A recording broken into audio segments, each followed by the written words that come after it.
do not give your power away to these psychedelics. For 12 years, a reasonable part of my life was supporting these ayahuasca retreats. And I'd see some people come and they drink ayahuasca. They shudder, they scream, totally dysregulated. And the ceremony comes to an end. And then they come back a few weeks later, a month later, and they do it again. They have the same thing. And it was like, okay, this is not helping. This is not helpful. It's overwhelming their nervous system. And that inspired our practice, which is safety, which is kindness, which is gentleness. For everybody listening to this, imagine if you felt absolutely and completely safe, held in a way that you could lower all your shields, let go of all your hypervigilance, and just be. What would that look like? What would show up? We have a funny thing. I think every psychedelic retreat provider I've ever been with always asks you to come with an intention. We say no intention. Don't come with an intention. Don't come with a notebook. Let all that go. Let all that working go. Come and be held. Come and be safe. Come and trust. Whatever needs to show up is going to show up. And if there's been a hallmark to the way that we practice, this is it. That ultimate safety. People being kind to you. People not trying to fix you. People trusting that inside of you there's everything you need to heal yourself. And it just needs the right container, just the right holding. This is the Gifts of Trauma podcast. Stories of transformation and healing through compassionate inquiry.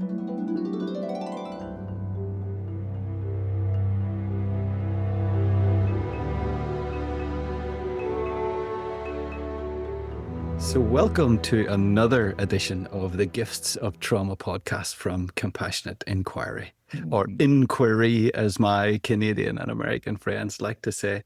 I'm here today. I'm very excited, Tony. I'm here today with Tony Hoare. I've known you a little bit from a distance and have always really enjoyed your presence, just the way about you. I just enjoy the way about you. And I'm keen to explore that a little bit further. If you'll allow me to ask you some questions and poke and prod around in the life and work of Tony, I would love to do that. Yeah. Excited, Kevin. And put it on your list. I love the name of your podcast. Thank you. The Gift of Trauma. I have some thoughts around that if you want to bring them up later. I would, yeah. Okay. Let's talk about that. I'm just going to jot that down. Tony, I'm really excited. I sent you a little email before we were chatting and kind of laid out playfully and seriously what I would love to talk about. You know, your work. I'd love to know a little bit about your past, only revealing what you feel comfortable revealing. I'd love to know a little bit about your dreams, your aspirations, you know, what's going on in life. I mentioned to you as well that we are becoming men of a certain age, and I would consider you to be a wisdom keeper. I hear you laugh at that. Yeah, well, this is you not saying I see you becoming an old guy. Aren't we all, Tony? Aren't we all? No, we aren't, but some of us are, and to step into it with grace and courage.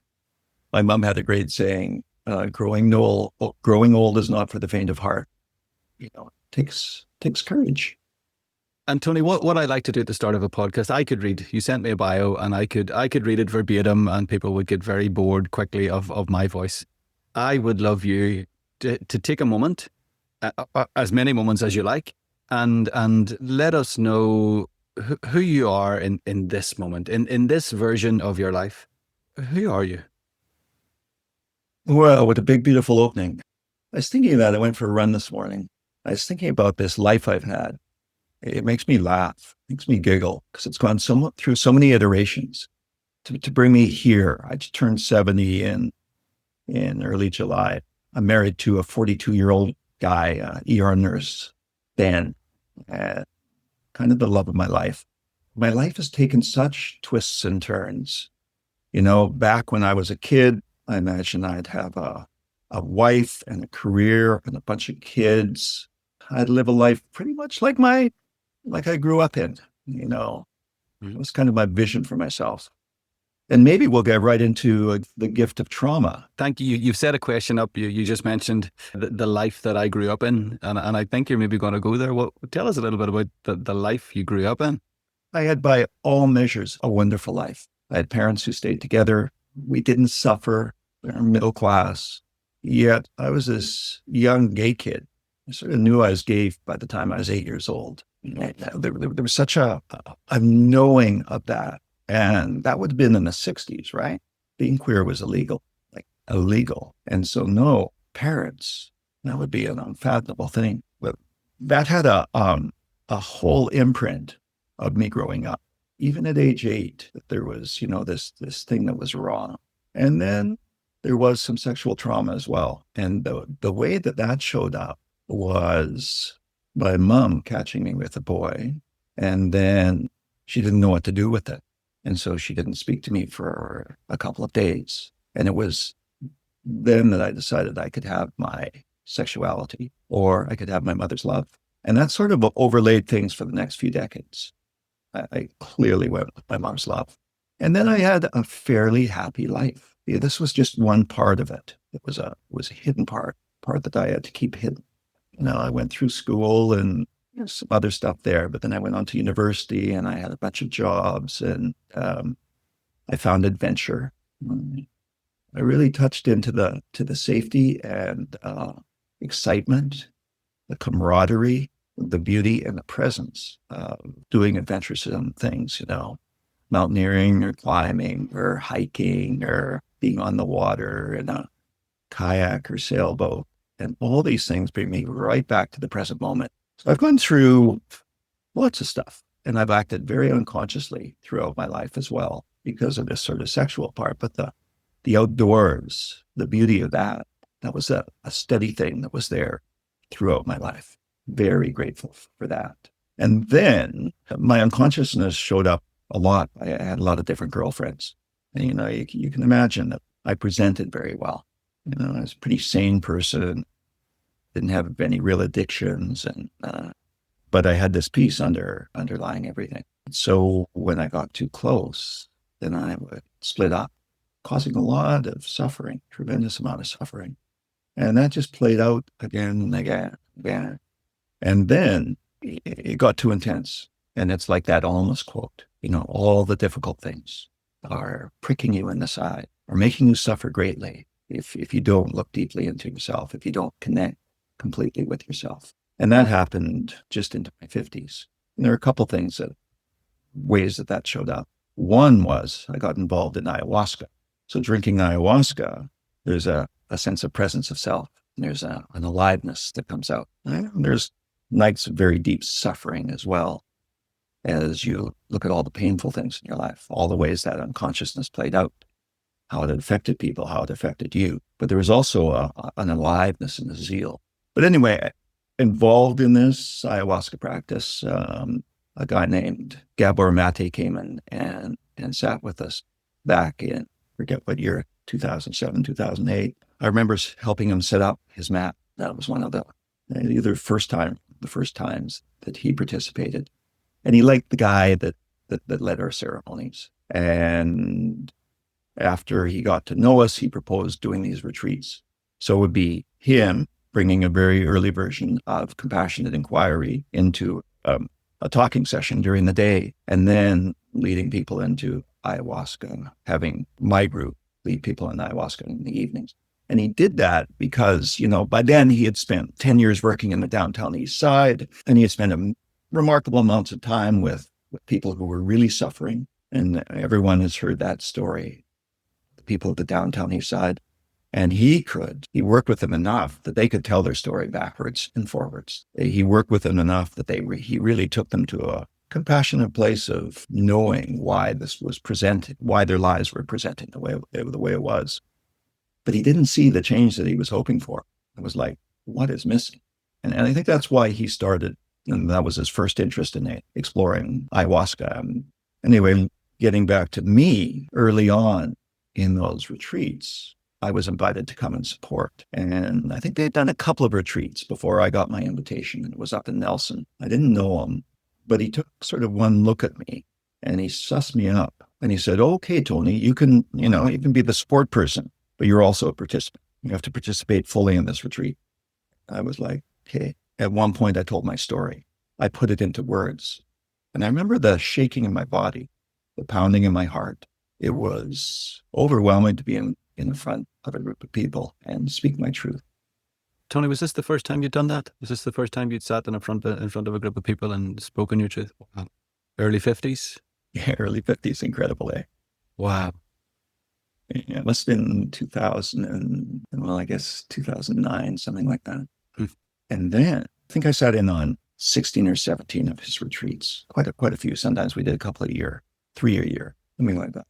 And there was a lot. I mean, during the day, I was in the circle with Gabor, listening to him work with people. It was like, and I think everybody listening to this recognizes that in almost every conversation, it speaks to us, no matter who he's talking to. There's something there that really resonates. And so I was getting this intensive holding just by being a supporter, supporting these retreats.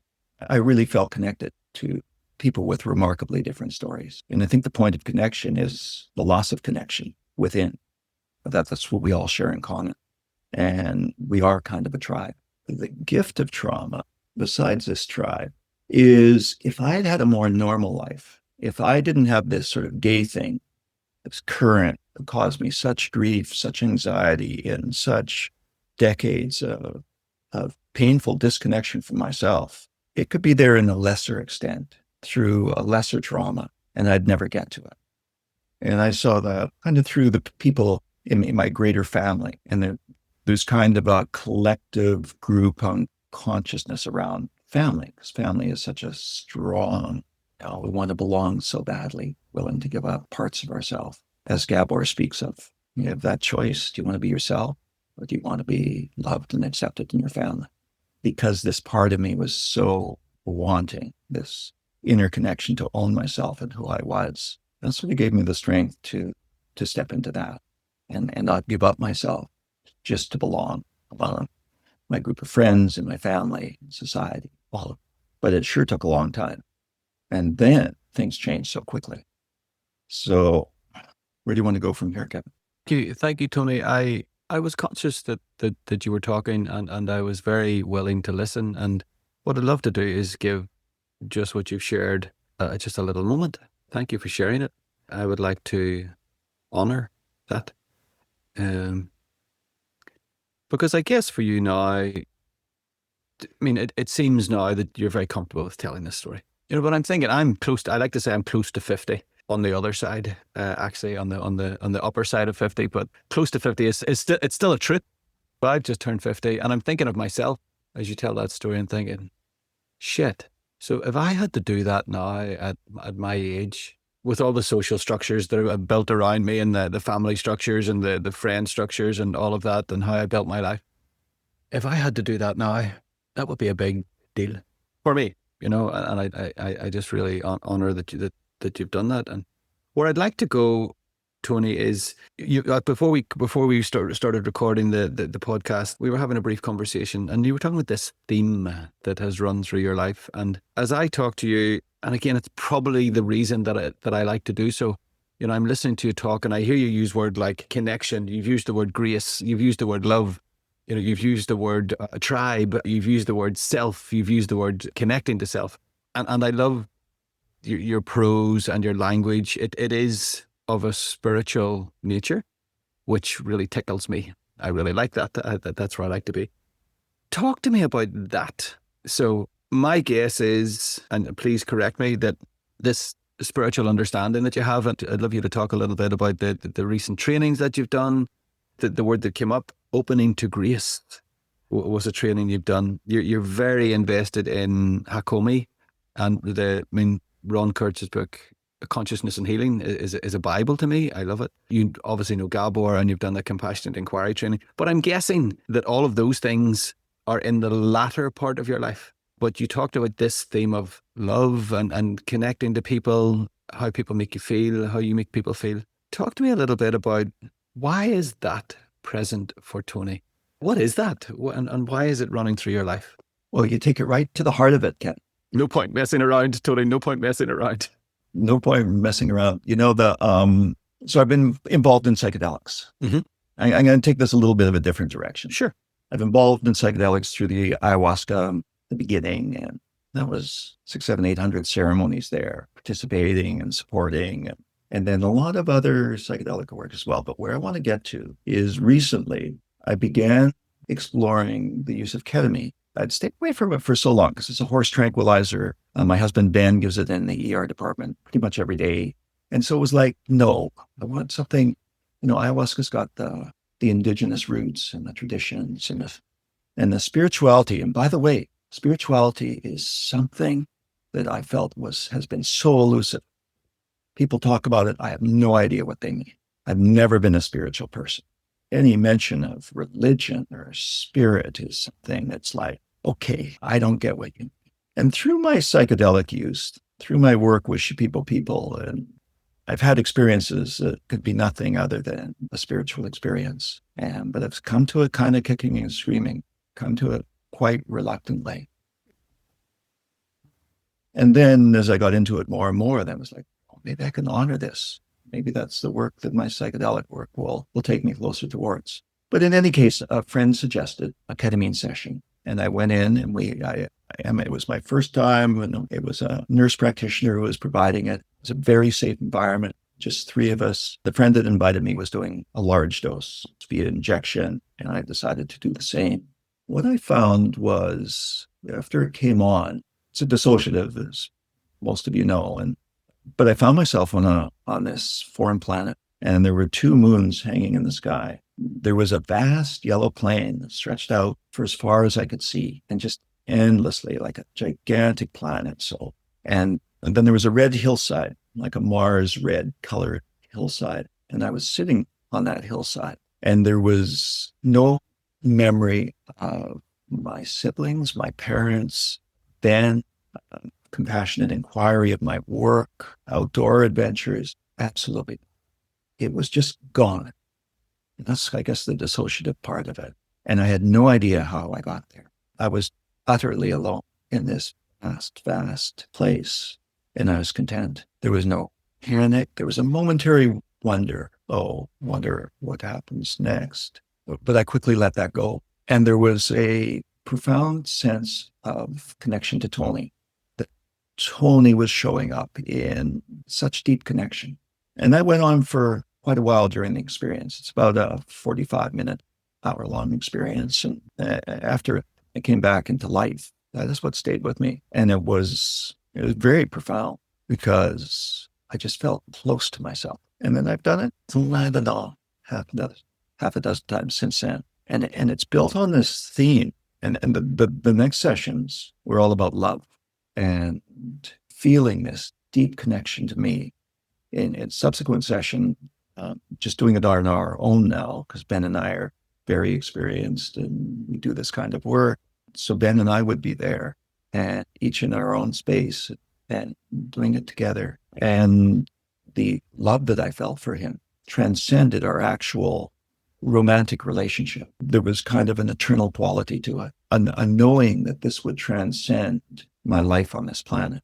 And if you read sort of deeper into Almaas, his deeper readings, I think there's one of his books where he talks about love as being a portal into another creation that it's so hard for us to access. And love, not a romantic love, but this sense of love can actually open the door. I got a sense of that through these experiences. And with Ben there, who I love dearly. And how it affects me. So this is great, in all these psychedelic experiences. We can have profound experiences. We can have that, as Merton says, that taste of victory in a psychedelic experience where we really see ourselves and we see our way through all our angst. But what's incredibly important with these psychedelics is how we show up in life afterwards. And this is the integration part.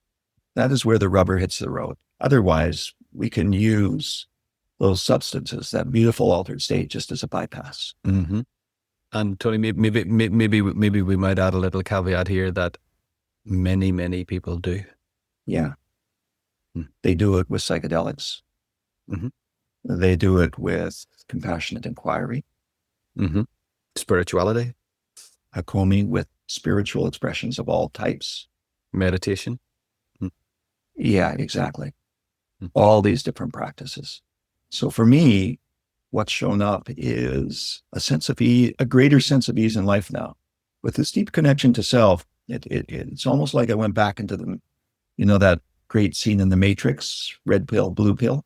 And so it's like taking the pill to see the world actually it is, seeing the world actually as it is, seeing all the unconsciousness, the dysfunction. It's a crazy world to be in 2025. I feel very afraid for so many people and myself and everything else. What steadies me is knowing that a lot of that is an illusion. And that's just people being in their unconsciousness. I'm a pretty simple guy living here in Vancouver, and I don't have a lot of influence, and I'm not going to change the world on that sort of grand scale. A lot of people can. But tapping into this, not getting carried away in the panic, not getting carried away in the paranoia, not making up crazy stories to somehow feel safer in this whirlwind of difficult times. That's how I can show up. And I can tap into that same love that I am now beginning to tap into in medicine, and also in Hakomi, and also in Compassionate Inquiry. And I can feel the steadiness there, and then I can show up with broader shoulders. And I think that's a way that's the greatest thing I can do for the people I love and for my community. That's how I can make a difference. Tony, can I pause you there? Can I interject a little bit? You reminded me of that Ram Dass quote, the greatest thing that I can do for you is work on me, and the greatest thing that you can do for me is work on you. Absolutely. And it's not a belief. This is a knowing for me in the work that I do and the work that I do with people. That's a truth. I was talking to a client today, and this is going to lead me to ask you something. Talking to a client today, she came on the call, and one of those calls where, I'm really good. I'm really good. I'm really good, and things are great. And, and this thing happened and that thing happened. And our conversation went towards the idea that forgiveness for me is a way of how we see the world. But forgiveness for me is the flower or the fruit on the tree of healing. So when we heal, then forgiveness seems to blossom. It seems to arrive.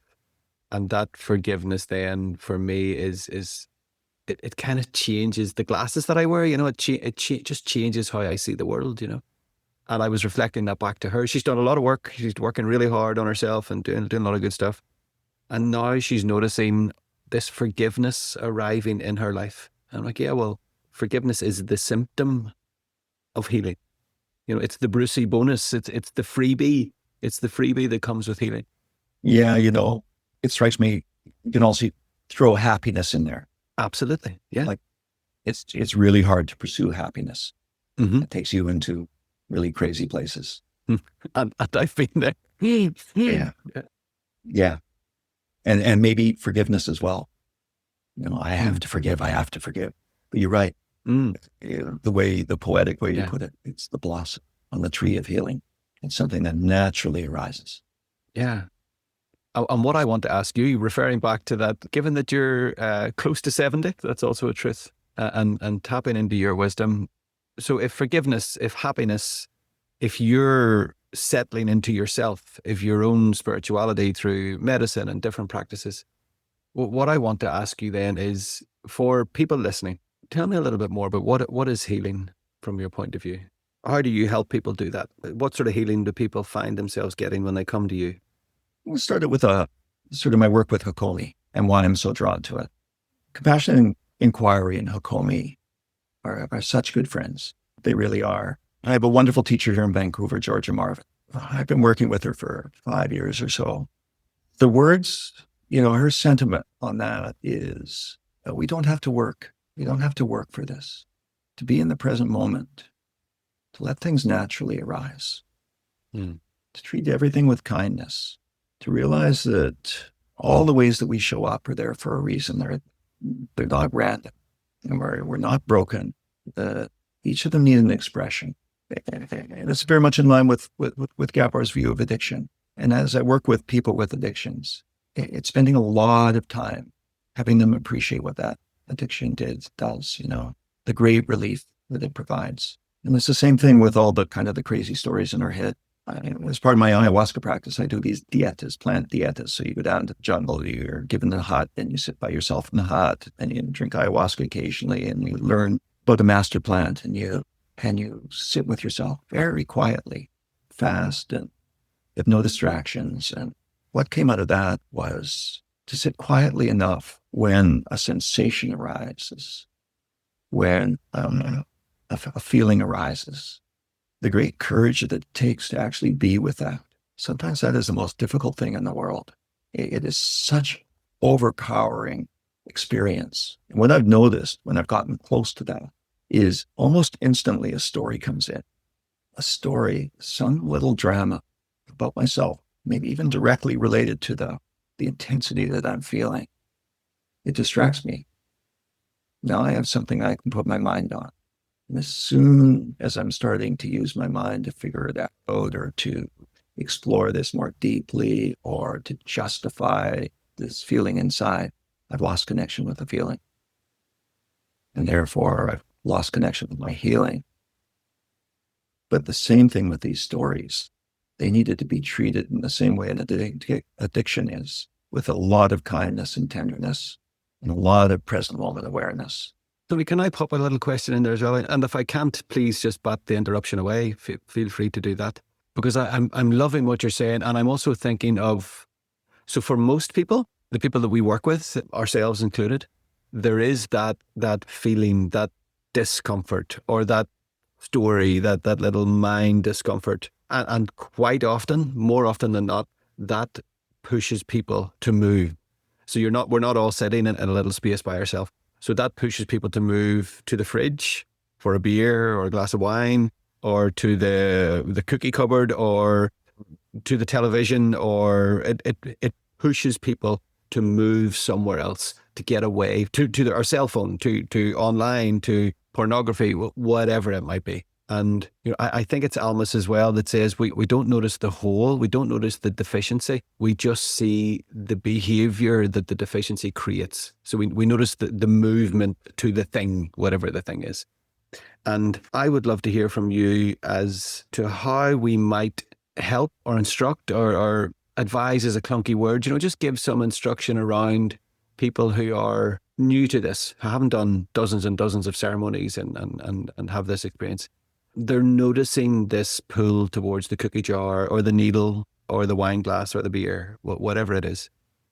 How could you help them track back? And could you give them a little gift that might help people just sit with that feeling, that thing that you're describing, long enough that maybe they don't go to the cookie jar so often, or they don't fill the wine glass so often, or they don't smoke the cigarette so often? Could you do that? Is that a fair thing to ask you to do? Kindness. There's a British philosopher who said, the three most important things in life: number one, kindness; number two, kindness; and number three, kindness. Thank you for that. And I think when you're running to the fridge or the cookie jar, to really be kind to yourself. I've heard Gabor say this a lot, let's not shame the behavior. Mm-hmm. Let's not shame the addiction, whatever it is. Let's just be conscious of it. And I think the only way, but the question is, well, how do I be conscious of it? Yeah. And that is through kindness. That is through, this is providing me with relief. I am being kind to myself. It's taking me away from something that's just uncomfortable right now. I'm really clear that when we get severe with our behaviors, you undisciplined loser, that kind of sentiment as we reach for the cookie jar is going to make that behavior stubborn. It's going to entrench it. You're going to double down on going to the cookie jar. But to be really kind to that behavior, okay, I need relief right now. And they take this cookie, I'm going to feel this relief. Then we can begin to tap into what is actually uncomfortable. This is awareness. Really being conscious of why we do the things we do. This is a little bit of a side. I would love you to, please. There was a painting from years ago in Calgary when I went on an art walk, and we're going in, you go into a million little studios and stuff like that. It was a little tiny studio, and they just had a few paintings, but I still kicking myself I didn't buy this one. The painting is of a guy sitting in a chair in a simple room. He's got his shoe off and his sock off. Sock and shoe are meticulously placed beside him.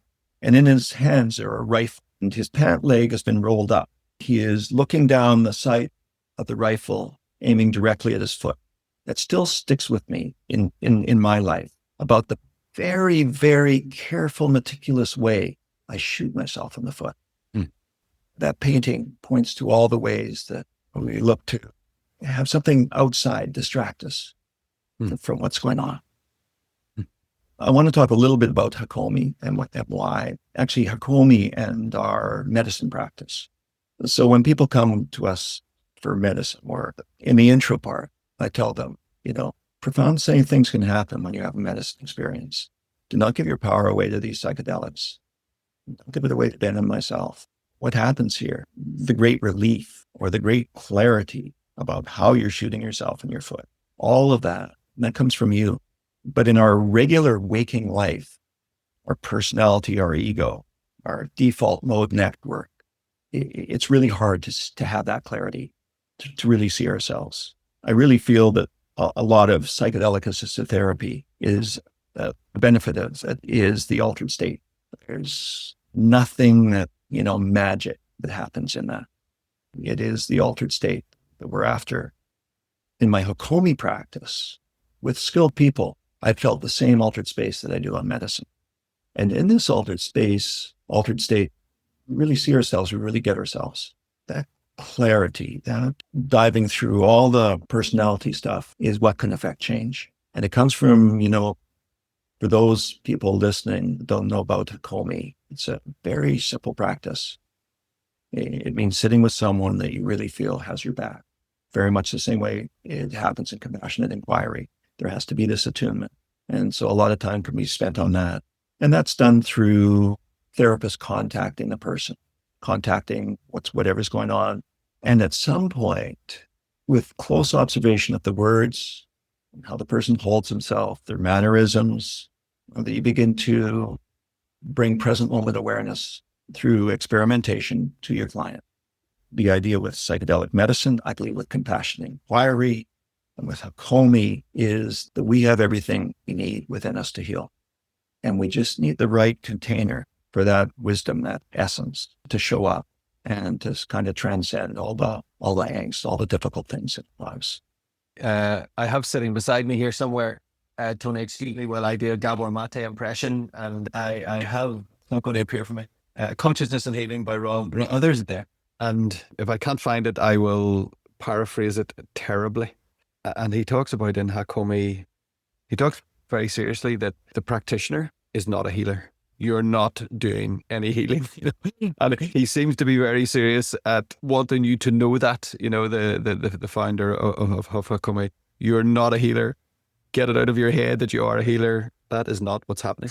But he does talk about what you are is the person who sets up, and again, I am referencing the language that you use, this loving, compassionate, kind, non-judgmental, safe space where people can heal themselves. I think that's the same for psychedelics as well. It worries me a little these days. I see people going and taking psychedelics in the morning and then, heading the club in the evening, and I'm like, whoa. Or I see people doing a lot of psychedelics with no therapeutic support, no prep, no integration afterwards, once a month. Let's go take ayahuasca once a month with nothing in between except more of the same life that they're already living. And I really like how you're talking about how you and Ben help people find that within themselves, so that when the rubber hits the road, they're resourced, they're connected. Is that true, how I'm paraphrasing you? For 12 years or whatever, that was a reasonable part of my life, was supporting these ayahuasca retreats. And I'd see some people come and they drink ayahuasca. They shudder, they scream, totally dysregulated. And the ceremony comes to an end. And then they come back a few weeks later, a month later, and they do it again. And they have the same thing. And it was like, okay, this is not helping. This is not helpful. It's overwhelming their nervous system. And that inspired our practice, which is safety, which is kindness, which is gentleness. For everybody listening to this, imagine if you felt absolutely and completely safe, held in a way that you could lower all your shields let go of all your hypervigilance, and just be. What would that look like? What would show up? We have a funny thing. I think every psychedelic retreat provider I've ever been with always asks you to come with an intention. We say no intention. Don't come with an intention. Don't come with a notebook. Let all that go. Let all that working go. Come and be held. Come and be safe. Come and trust. Whatever needs to show up is going to show up. And if there's been a hallmark to the way that we practice, this is it. That ultimate safety. People being kind to you. People not trying to fix you. People trusting that inside of you there's everything you need to heal yourself. And it just needs the right container, just the right holding.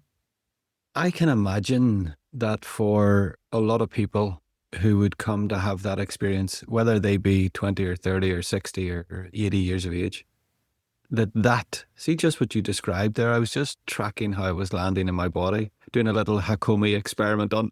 I watched you do that, Kevin. And just noticing as I listened to your words, I could feel just this slight lowering and softening of my shoulders, and my shoulder blades just slid down my back just a little bit.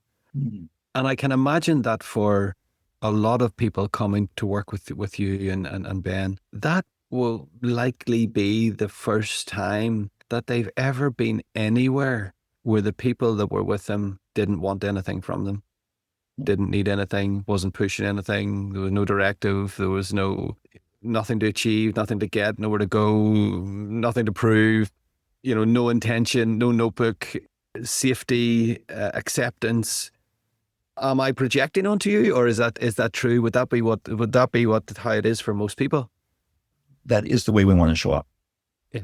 That is. And Ben and I have a very loving relationship. And when we hold people, that really comes through. So there's that safety relationship too, by the two people that are holding them. Even as when people went through some ups and downs during an experience, we used to say, "Oh, we trust the medicine." Don't say that anymore. We really do trust the people. We trust people. We trust this essence. That's there, complete and whole. It has not been compromised or damaged. It doesn't need repair. There's just these things in front of it. The disconnection. Gabor talks about, all the stuff. How is that? I'm keen, Tony, could you tell me? I'm conscious that I'm asking you to imagine how other people think and feel, so please forgive me for that. No. How is that received by the people that work with you? Because, again, I can feel my body enjoying it right now. And I'm just wondering how do people receive that? I mean, Ben's a much better, he's got a real affinity and a real belief in this method. He's a really good Hakomi person. I'm a little bit of sometimes people surprise me. We have a really gentle experience, doesn't proceed. I don't perceive much as happening. And I'm thinking, well, they came here, they made this, well, I think I should be showing up better. I think I should be creating an experience for them. I think I should be doing, and it's so wrong. And it's the same thing in Hakomi. It's my limitation in Hakomi.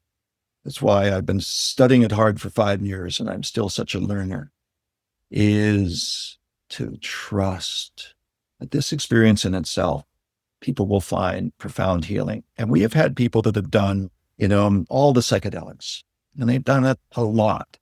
And yet they'll come and they'll have an experience with us and it will be profound.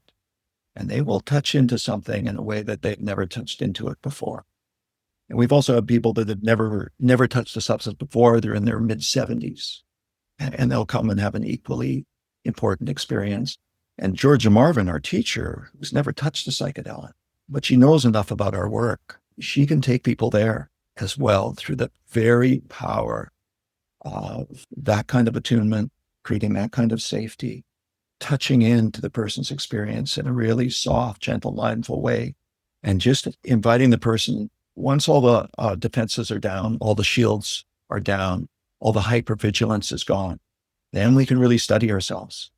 We can show up in a way of kindness and gentleness. And in that space, profound things can happen. And it gets back to our conversation about love being the portal to another realm. And I think these are connected. And to give people a taste of that, that is where healing happens. And I think the same thing in compassionate inquiry. I should be recertifying for compassionate inquiry. And I did a session with Sat Dharam and then I've gotten away because just life has been so busy in that. But I was really struck when I did my session with Sat Dharam. I did a couple, and one, she just did a session on me. And what I saw is quite a shift from the way Gabor originally taught compassionate inquiry. And she's very much now into working with the body, with gentleness, with safety. When things go off a little bit, to come back to the body, come back to that safety. This is where I felt a strong alignment between Hakomi and compassionate inquiry. Now, in Hakomi, a skilled therapist, we're all taught never ask a question. You spend an hour with me, and I won't ask you a single question. And I'll also give you all the space in the world to spend with yourself, self-studying. What I will do is I'll experiment through careful observation of all the ways that you show up. In this realm, you can go into an altered state that is profound as a psychedelic experience. And I've been there. Thank you, Tony. Tony, I kind of feel called to share something with you, and then I'd love to bank right, swing the conversation up. And I don't want to go into these too much, but I've used ayahuasca a really limited number of times. But the first place I went to use ayahuasca, we sat in ceremony on the first night, and on reflection, I was a couple of years, maybe a year into CI, Compassionate Inquiry at the time.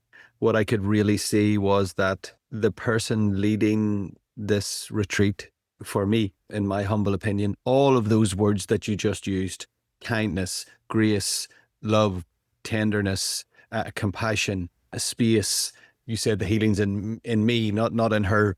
On reflection, I can now see that she was the opposite of all of those words. She was telling me what my experience was. She was wanting to heal me. She wasn't patient. She wasn't kind. She wasn't gentle. She wasn't any of those things.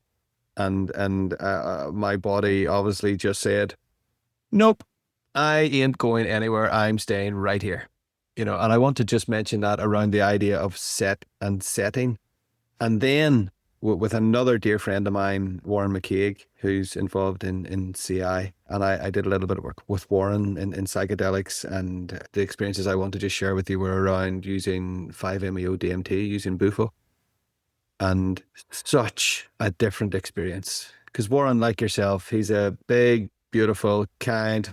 I know Warren. He's a friend. Yeah.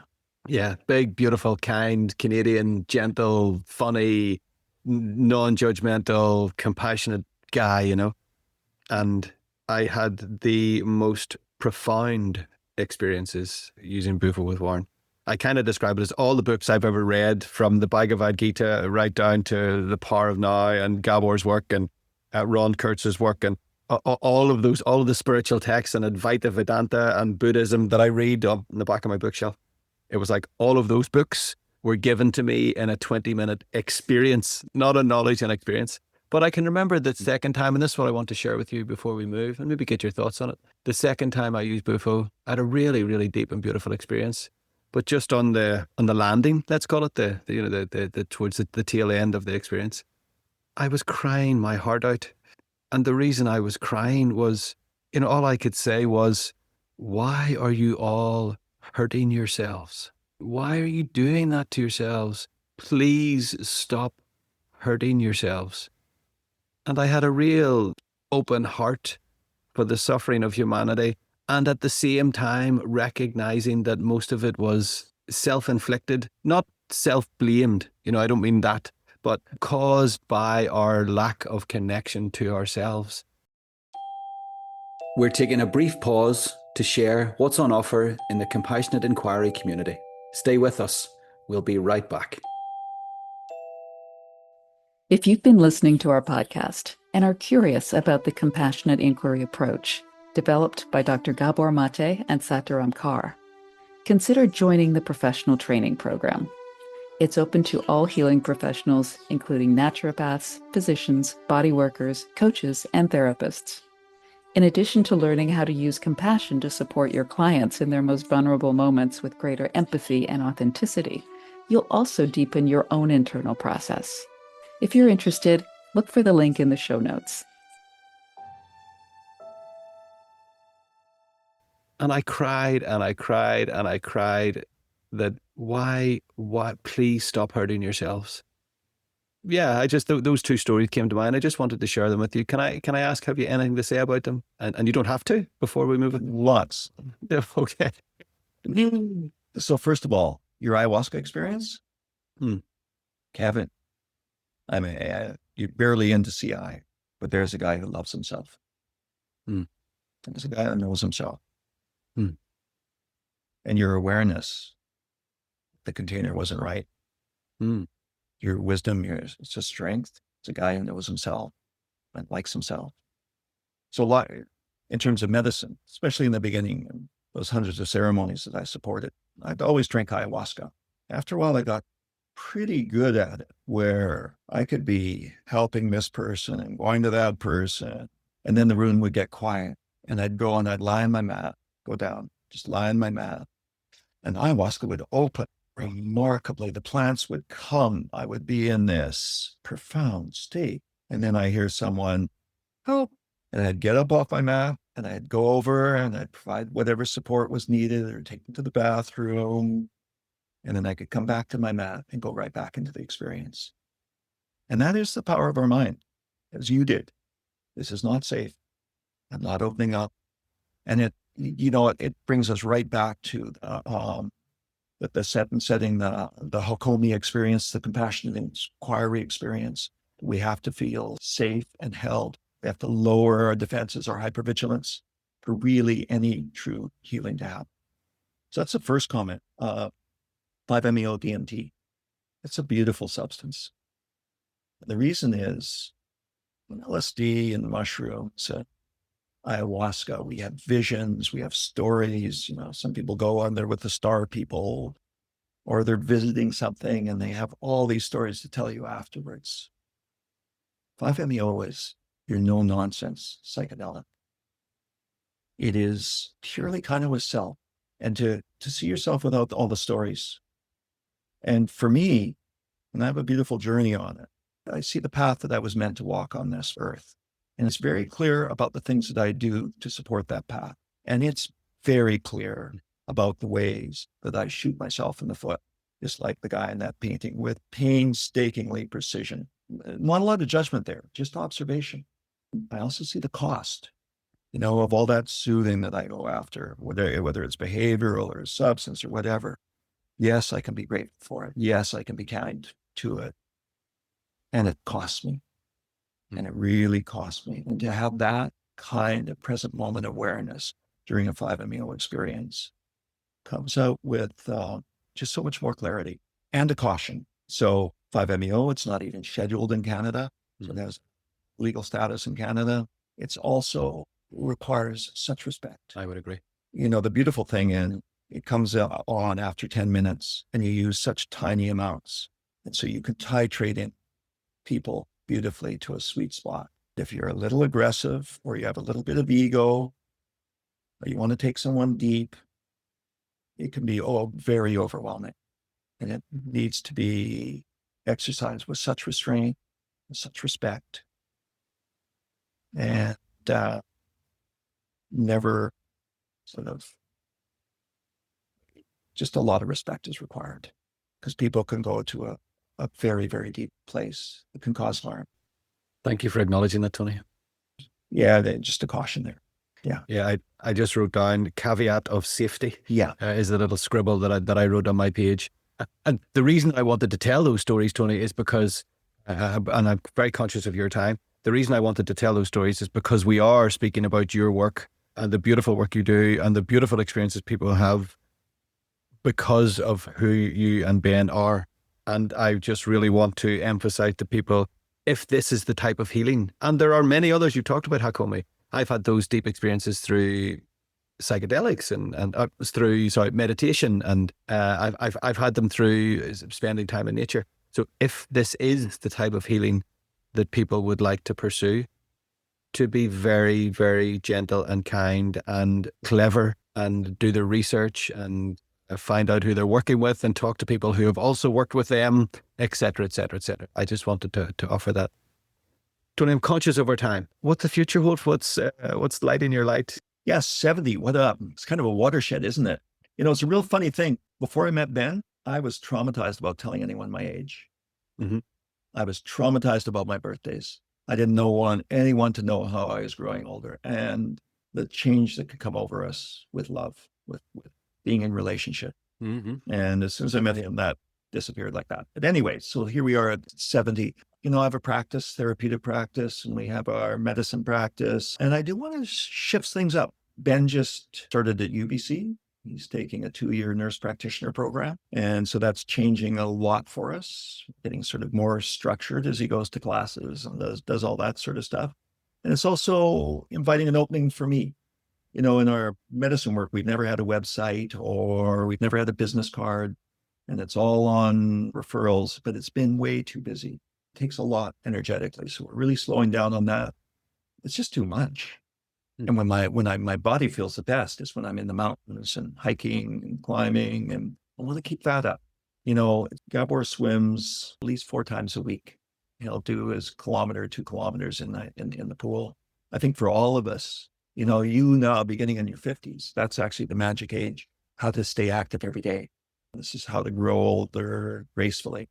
And also, so I put aside my photography. That's what I was doing when I came into this compassionate inquiry. I sort of lucked into it because I had a connection to Satoram and to Gabor, and they asked that I, be the first cohort to test out the program. And then I never planned on doing any of this therapy stuff, but I kind of fell into it, and I love people, and it was a really great way to connect with people. And my photography kind of dried up. And I did a project in West Africa on Iboga back in 2018.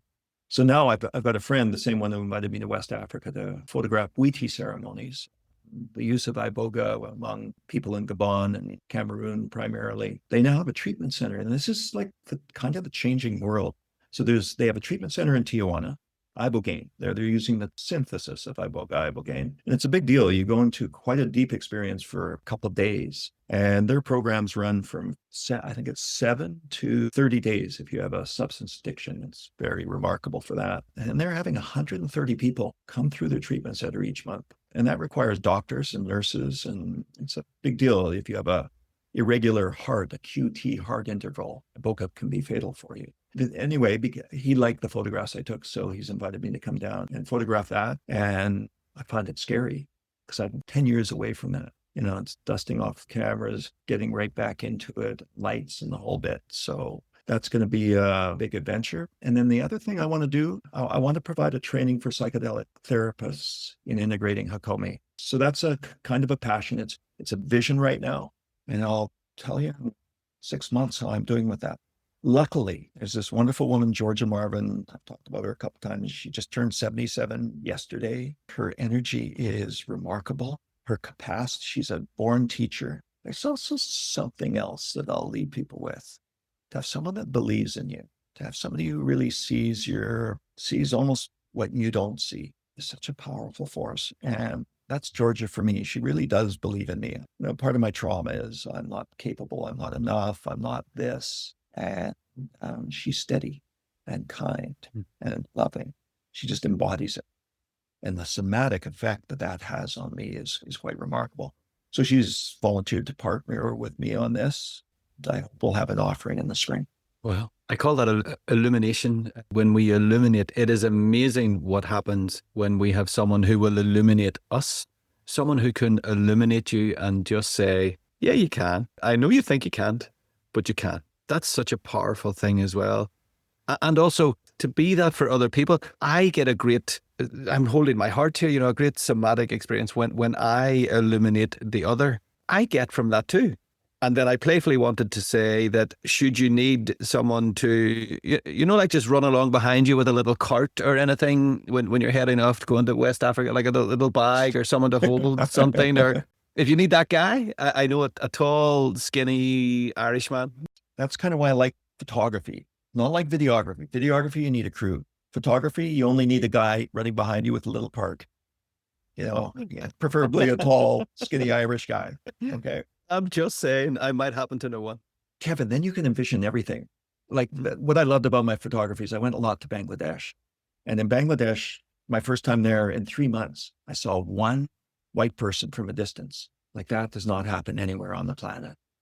And the immersion into that kind of culture, to be frequently with people who've studied English all their lives, and you're the first native-born English speaker they'd ever spoken to. And to see 170 million people live in a tiny space, and I know not romanticizing this, there's a lot of hardship and how well they get along.